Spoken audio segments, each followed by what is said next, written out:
Hello everyone, and welcome to CPS 360. I'm Nick Viscara. And I, of course, am Drew Fougere. And we have a stellar show for you today. To start off this parade of greatness that we call a show, we're going to Colin for an excellent feature story on Rockbridge's Golden Cow. Enjoy. Rockbridge High School has many traditions.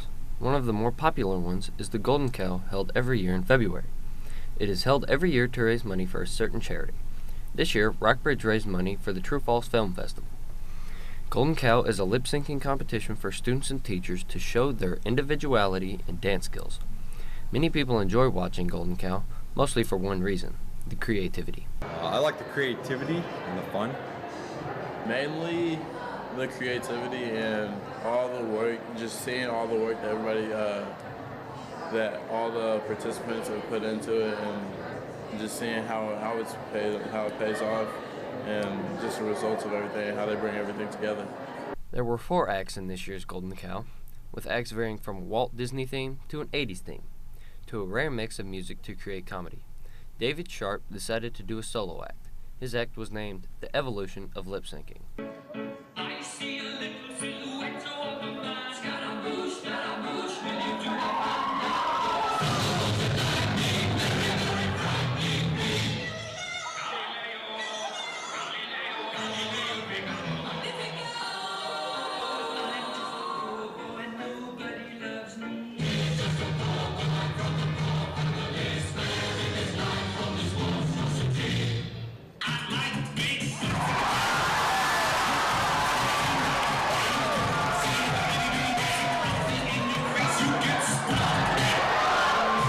For people who it was their first time to Golden Cow, it was a pretty general reason as to why they would come back. Chris Williams tells us why he will. I guess the performances this year should, if it's good this year, then of course it's going to bring me back. Many competitors do it solely on making the funniest show possible. The Milkmen, who were champions of 2014, are admired by Mr. John Myers and would run for a second title. Last year's group with, I don't remember, the Milkmen, I think is what they were called. They were really fun. I think that was probably my all-time favorite. Although all of the acts were good, David Sharp's solo act was the best. He would win in almost convincing fashion. For CPS 360, I'm Colin Crane, signing off. Man, that David kid has some real talent, let me tell you. He sure made me laugh my socks off. Good one. Next, let's go over the déjeuner for the intriguing debate over debit or credit. In that lick of time, your credit card can be stolen in 5 seconds into bumping into someone. I asked a couple of students, even the teacher, on which one would they rather use, a debit card or cash? Because I can just swipe my card and not lose track of my cash, and I can electronically see how much I have in my card. Which one is better, cash or debit cards? Personally, debit card, so I don't have, it's like one thing that's all my money is on it. In the future, would you see yourself using a credit card? Probably not, because I don't want to get into credit debt. I'll probably stick with debit. Why? Because with cash, I can see how much money I have, like physically. And with a debit card, I might just swipe my card and not really keep track of how much I'm spending. And then by the end of the week, I'll be broke and not know it. In the future, can you see yourself using a credit card or a debit card? Probably, because I'll probably be making more money in the future and be more responsible than I am as a senior in high school. I prefer cash. Why? Because I will spend too much money with the debit card. Have you ever, as you've grown, have you ever used a credit card? Yes. What instances? I use a Bass Pro credit card, and I pay it off every month in order to gain Bass Pro points for Christmas. Would you prefer other people to use credit cards? I would not. I don't want anyone to use credit cards who won't pay it off every month, because the interest rates and the payments can take over, and then you're in debt so far that you can't pay it off. So if you're not going to be responsible, don't use credit cards. So always remember, when you have a credit card, keep it in a safe place. If you don't, somebody will steal your identity and use your credit card. See you the next time. CPS 360. I'm Daisy Simmons. Interesting story, wouldn't you say, Nick? Sure did, Drew. It really made me think about my payment methods. Up next, we have a one-of-a-kind story brought to you by our very own Nick Viscara about students who make the decision to enter the military in high school. got a military-age male. With 160 confirmed kills, Chris Kyle was the most lethal sniper in U.S. history. In the movie American Sniper, he states that he enlisted in the Navy when he was 30 years old. This is a lot higher than the average enlistment age, according to the U.S. Army recruitment website, which states that the standard enlistment age is just below 21 years old. But for some people, they can't wait that long, like Rockbridge High School senior Kyle Bell. I wanted to join the Navy really badly because my dad was in it, and not just that, I've always wanted to serve, and Navy's my favorite branch, mainly because, like, you know, sailing, I really like the sea, and ships are fascinating, but I mean, it was just something I've always wanted to do, so I'm really glad I got to join. This September, Kyle will report for Navy basic training in Chicago. Although he is very nervous about various obstacles he will have to overcome, he is very determined to succeed in the Navy. I am definitely nervous about the expectations that you're held to. You know, you're supposed to be working as a team really well, which I can do, but the waking up every morning, running, all that, it's going to be crazy. I'm nervous. I just want to do my best, really. Captain Michael Viscara, a Navy veteran of 30 years, believes that if the high school kids think they are intent on joining the military, then they most likely are ready to do so. Some kids are ready for college, and if they are, they should go to college and get that done and educated so they can go in maybe as an officer if they want to join the military or do whatever they're going to do.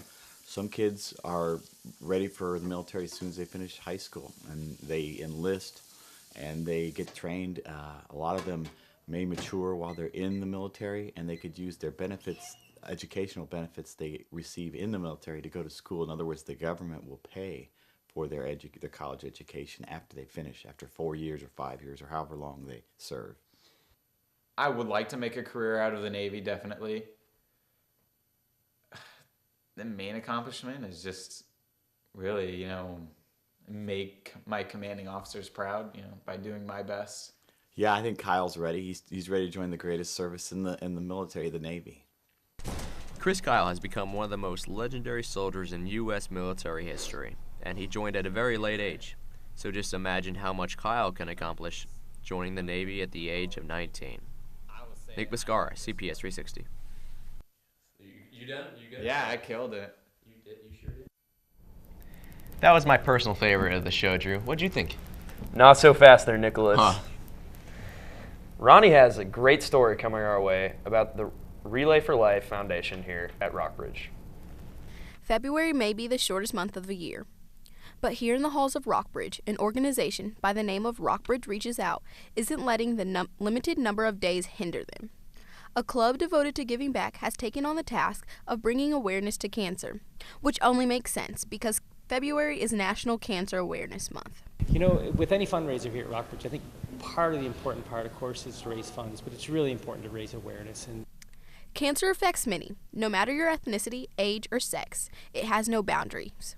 This is why Rockbridge Reaches Out feels it's important to bring awareness to this subject even in the high school setting. Also, the ribbons, not only do we raise money for the American Cancer Society, but we also raise awareness and we honor those who have had cancer, whether they've lost the fight or survived. I just made a donation and picked out a few ribbons to support the cancer drive. So many to support, but I did one for all cancers, and then I have a sister with breast cancer, and a sister-in-law, so I wanted to support that, and then just some other ones as well. Throughout the month of February, you can join the fight towards cancer by purchasing a ribbon for $1 in the main commons. A monetary goal right here of $5,000. A little more than 1/10 that. So sales, I mean, we could still meet our goal, but it's been going pretty well. So the next time you're in the commons with $1 burning in your pocket, you should purchase a ribbon. It's going towards a great cause. With CPS 360, I'm Ranjanae Hill, signing out. Very rich and compelling. Sorry, guys. That story was just so good. Good job, Ronnie. What'd you think, Drew? I agree completely. How touching. It was touching. And now we have an adorable story by our very own Summer White about baby chicks.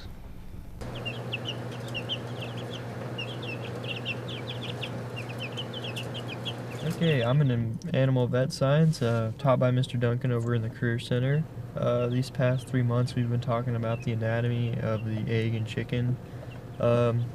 We put some eggs in the incubator over about a month period. It takes the eggs a while to, I guess, develop. And then just this week, or last week too, we had baby chicks that hatched from our eggs we planted back a while ago. It's pretty cool seeing the chicks once they're out of the eggs. They're fun to know. I mean, I've never seen that up close. I've never seen it from the egg to the chicken. I've always just seen one or the other, really. But it's pretty cool just seeing them develop over the time period, because we candled the eggs, which is like shining a light into the egg so you can see what's in it, and over a week period you can see the chickens developing inside. Yeah. They're just like a small fuzzy animal. I mean, it's kind of self-explanatory. I don't know anybody that wouldn't like a little baby animal of any type.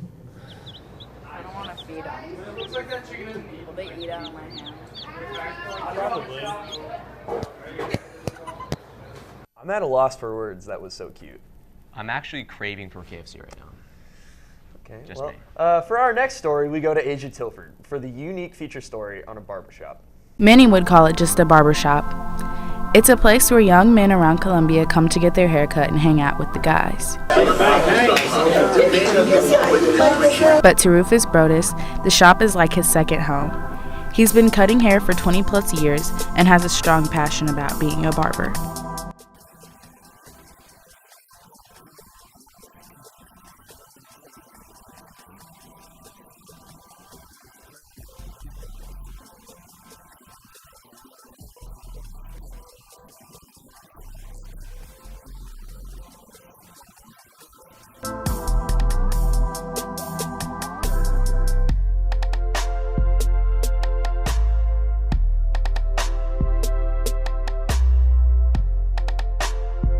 Rufus considers everyone at the shop family and works side by side with his cousin Al.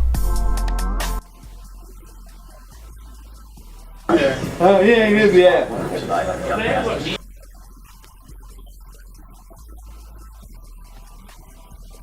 I couldn't do it by myself. A cut above the rest is always open to anyone in need of a haircut. A lot of guys come in to get under the clippers, but also just to hang out and be themselves. Where a man can just feel free to say what they want to say. Here.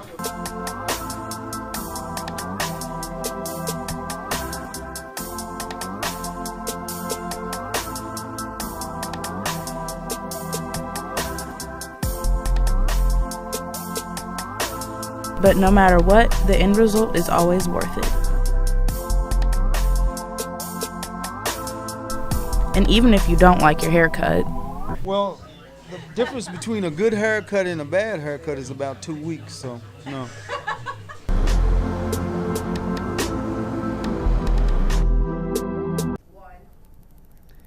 Great story, Asia. Now time for, sadly, the last story of the day. But it's a pretty raw story, to say the least. It most definitely is, Drew. Here's Luke Curry with the flippin' awesome story about parkour. To most people, this seems like a boring, plain landscape. But to a select few, it's a playground. Parkour is an up-and-coming sport that is seen by many but known by few. So what's the point of parkour? Parkour is a sport to get from point A to B as fast as you can, overcoming any obstacle. And while that is the dictionary definition, parkour may have another purpose. The purpose of parkour, I have to say, is to just bring people together. Of course, all these people had earlier training that lets them do these tricks, right? Not even close. Started out as interested in like breakdancing and soccer in high school, and I've always been interested in parkour. I just didn't know originally what it's called. So then as I looked more into it, I started learning moves and actually got up here in college, and that's when I got some friends together and started. It seems as though the majority of tracers, people who perform parkour, taught themselves or learned in a group with people who were equally clueless. Well, I was on YouTube one day, just browsing through random videos and I saw a video of David Bell. The video was called Speed Airman David Bell, and I watched it and I thought it was crazy. I didn't think it was real at first, but then immediately I just did a ton of research and found out about what parkour and freerun was, and I just started training myself, and then ever since then it's just took off. And a lot of this training isn't done outside in an urban environment, but instead inside a gymnastics gym, where if mistakes are made, consequences aren't dire. With parkour starting to appear more and more, it's unfortunate that some people don't approve of it. Well, parkour is getting more well known in the U.S. because it started off as a European sport, and it kind of migrated over to the U.S. and people kind of frown upon it because it's not an American sport per se. So they kind of look down upon it. It's like me and Adrian kind of compare this to a real world situation, like how everybody picks on the new guy. Like if you go to school and you're the new guy, everybody picks on you, and parkour is kind of that new guy. And this amazing new sport isn't exclusive. Parkour is for anybody who's willing to try. So, what are you waiting for?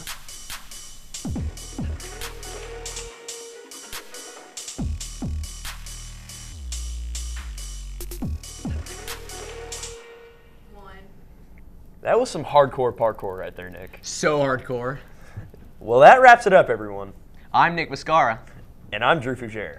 You stay classy, Columbia. Stay tuned for CPS 360 Sports with Columbia's very own Christopher Colin Crane.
Hello everybody, I'm Colin Crane and welcome to CPS 360 Sports.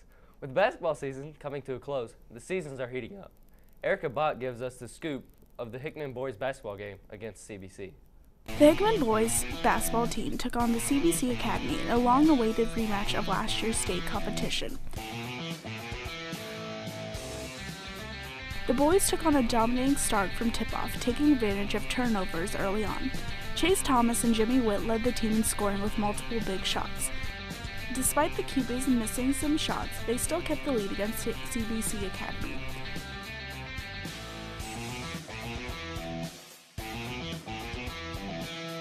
Jimmy Witt had an explosive dunk to rally the group and continue to dominate scoring in the second half.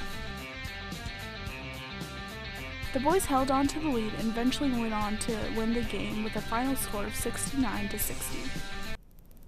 Great job, Cupies. Next, Mariah Doss gives us an intriguing highlight of the Hickman girls basketball versus the Lady Jays of Jefferson City. This past week, the #1 ranked Hickman girls basketball team took on the rival Lady Jays from Jefferson City.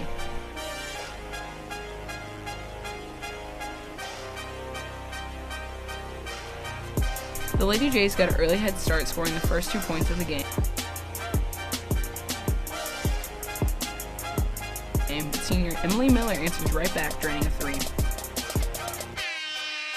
It was a back-and-forth battle, but the Cupies soon began to pull away by halftime as they stepped up their defense. It also helped that the Jays' shots were not falling.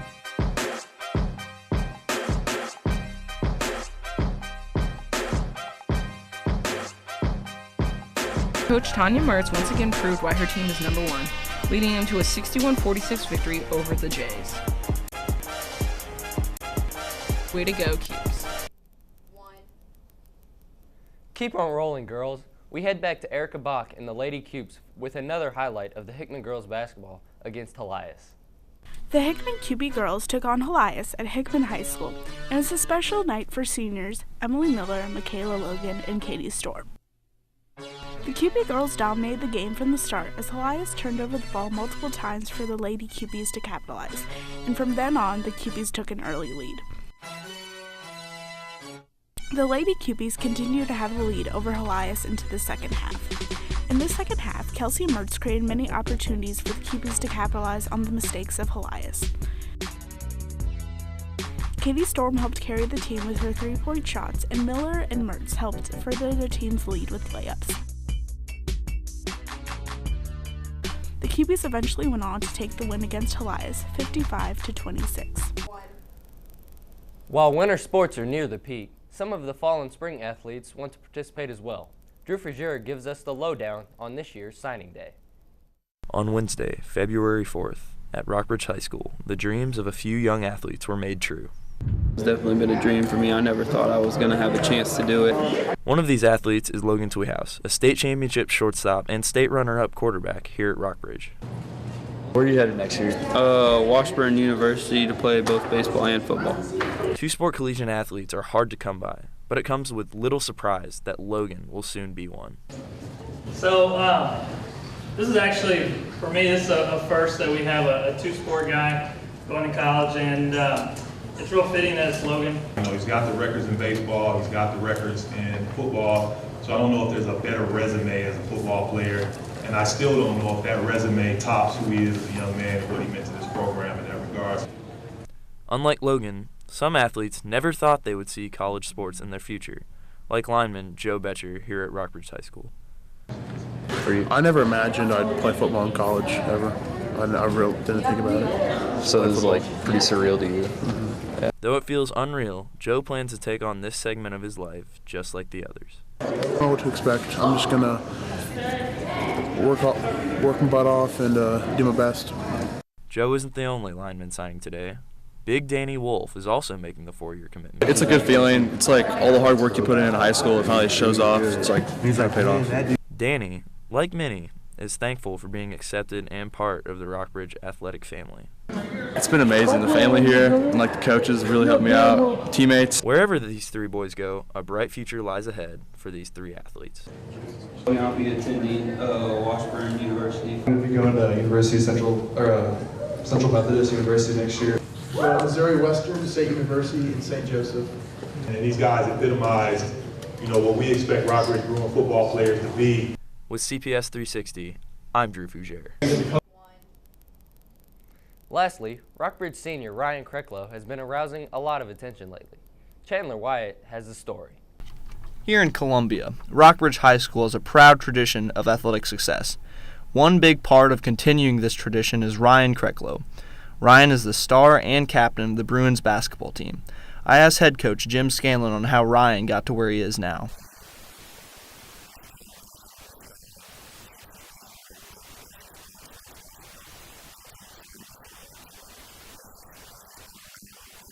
I think other kids his age, they respect him for his talent, and they want to follow somebody like that. A talented and experienced athlete. Can't get much better than that, right? Wrong. I would say Ryan's work ethic. He's always there, always playing, always trying to get better. In practice, he's going the hardest, never taking plays off.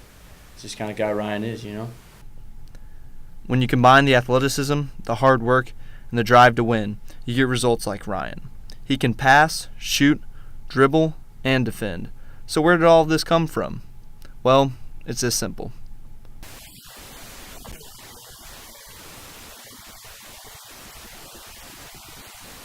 Up with my brother, always being the little person, and definitely my dad. Shooting hoops in the driveway, always giving me pointers and telling me what to do and just coaching me up. It's Ryan's last year here at Rockbridge, but he looks to continue his successful basketball career at Missouri State next year. I'm Colin Crane, and thanks for watching CPS 360 Sports. See you next time.